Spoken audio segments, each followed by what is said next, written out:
اب آپ دیکھیے کہ عمران خان ہے، میں بالکل نہیں، میں اس کو اب اسے اللہ رہائی دے، اقتدار دے، جو کچھ بھی ہوگا، میں ووٹ اسے نہیں دوں گا، جی لیکن وہ مظلوم ہے، ہوں اور اس کی مظلومی کا ایک بہت بڑا جو دھچکا ہے، ہوں وہ شاید ڈھاکہ فال سے بڑا نفسیاتی دھچکا ہے اس معاشرے کے لیے۔ ہوں وہ یوں کہ اس معاشرے میں اکثریت نوجوانوں کی ہے، 60% نوجوان ہی ہیں نا، جی نوجوانوں میں بہت بڑی اکثریت اس کو اس پر اعتماد پیدا کر چکی تھی، بالکل اور یہ غالباً پاکستان کی جمہوری تاریخ میں پہلی مرتبہ ہوا ہے۔ ہوں پہلے بھٹو کے ساتھ ہوا تھا، لیکن وہ طبقاتی حمایت تھی۔ جی یہ اس نے کسی طرح سے بہرحال نوجوان جو ہیں وہ اسے اپنا نجات دہندہ اور اینگزائٹی کے اس ماحول میں اپنا معالج سمجھ کے اس کی طرف لپکے تھے، جی اور وہ لپکنے کا انداز بھی سیاسی نہیں، وہ گویا جیسے مذہبی جیسا تھا۔ جذباتی تھا۔ ہاں، وہ ایک الگ بات ہے، لیکن اتنی امیدوں کے ساتھ، اتنے تیقن کے ساتھ اس کی طرف بڑھے تھے اور اس کو جتایا تھا، اور یہ سب کر دیا۔ اب نوجوان جو اس کے حامی ہیں، جی ان میں سے حمایت کم نہیں ہوئی ہے، بڑھ گئی ہے، لیکن اب اس کی حمایت ریاست سے نفرت پر ختم ہو رہی ہے۔ بالکل اب نوجوان کے اندر ریاست دشمنی کے جذبات پیدا ہو سکتے ہیں، اور یہ نارمل ہے، مطلب اس کو وہ قانونی نظر وغیرہ سے نہ دیکھا جائے، یہ نارمل ریئیکشن ہے، اور یہ ریئیکشن اگر کہیں اس نے کوئی اپنے نکاس کا راستہ، منظم راستہ نکال لیا، تو وہ بہت زیادہ خطرناک ہو سکتا ہے۔ لیکن یہ کہ ریاست کو کوئی پرواہ نہیں، آپ نے مستقبل کی طرف اپنی قوم کو لے جانے والی گاڑی کے ڈرائیورز کو آپ نے اس طرح ہرٹ کیا ہے، بالکل اس طرح انہیں بے دست و پاک بنانے کی کوشش کی ہے، اس طرح ان کے جذبات کا مذاق اڑایا ہے، بالکل آپ کے سب اداروں نے۔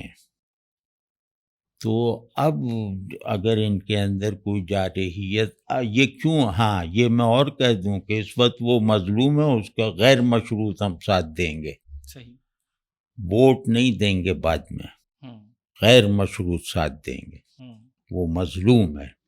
اور دوسرے یہ کہ نوجوانوں کا المیہ یہ ہے کہ ان بیچاروں کے پاس جتنے رہے سہے جذبات تھے دوسرے پر نثار کرنے کے لیے، وہ یہ کر چکے عمران خان پہ نثار، لیکن دماغ نہیں ہے ان کے پاس، اور وہ جذبات بھی ذرا جارحانہ جذبات تھے، یہ لوگ اس کو کسی بڑی فکر میں تبدیل کرنے کے قابل نہیں ہیں۔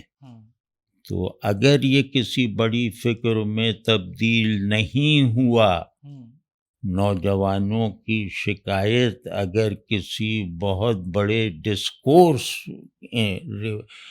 انقلابی ڈسکورس میں نہیں بدلی، تو یہاں بہت بڑی انارکی ہوگی۔ یہاں تمام ادارے شدید ترین عوامی نفرت کا نشانہ بنیں گے عملاً، اللہ نہ کرے کہ ہمیں کبھی ایسا دیکھنا پڑے۔ تو لیکن یہ کہ ظالم، ہمارے یہاں یہ ہے نا، ذہن وہن تو ہے نہیں، نہ ظالم کا نہ مظلوم کا، تو ظالم بھی اپنی رو میں لگا ہوا ہے، وہ کچھ سمجھنے کے تو لائق ہے نہیں، مظلوم بیچارہ اپنی فریادوں میں، اپنے غصے میں لگا ہوا ہے، وہ بھی اسے تھیورائز نہیں کر پا رہا۔ ایک بات میں اس وقت میرے دل میں آئی ہے، وہ میں ضرور کہنا چاہوں گا کہ اگر ریاست میں تھوڑی سی بھی انسان دوستی رہ گئی ہے ریاستی اداروں میں. بالکل. میں ابھی اس بات پہ مطلب ابھی تازہ جیسے مجھے احساس ہو رہا ہے کہ یہ تدبیر بہت کارگر ہوگی نوجوانوں کو اینگزائٹی وغیرہ سے بڑی حد تک نکالنے کے لیے. یہ نیا الیکشن کروا دیں. آپ نوجوانوں کو اینگزائٹی سے نکالنا چاہتے ہیں یا نہیں؟ یعنی آپ اس قوم کو آنے والے کل میں صحت مند حالت میں پہنچانا چاہتے ہیں تو کل الیکشن کا اعلان کر دیجیے. اور یہ سب چال بازیاں نہ کیجیے. کیا وہ نشستیں آپ دیکھ نہیں رہے جیسے تمبولا چل رہا ہے کوئی کہ یہ سیاسی لیڈر بھی سب بے نقاب ہو گئے ہیں. اب عجیب سازشیں اور چالاکیاں اور وہ سب چل رہی اور بالکل گھن آتی ہے. ہر چیز اپنی توہین محسوس کرواتی ہے کہ ہمیں کہاں دھکیلا جا رہا ہے. تو پھر جیسے مجھ سے اگر کوئی کہے کہ تم اپنا سب سے بڑا مطالبہ ریاست کے آگے پیش کرو تو میں یہ وجہ بتا کر یعنی کہ کسی کی حمایت میں نہیں میں کہہ رہا ہوں کہ کل الیکشن کروا دو. ووٹ میں عمران خان کو نہیں دوں گا. ووٹ دوں گا ضرور, اسے نہیں دوں گا, اس کی جماعت کو نہیں دوں گا. بس اب میری کون سی جانبداری ہے؟ بالکل. کل الیکشن کروا دو. اس ملک میں جو نوجوانوں کے اندر وہ جو چنگاریاں بھری ہوئی ہیں وہ ٹھنڈی ہو جائیں گی یا وہ ایک اچھا انقلابی شعلہ بنیں گی.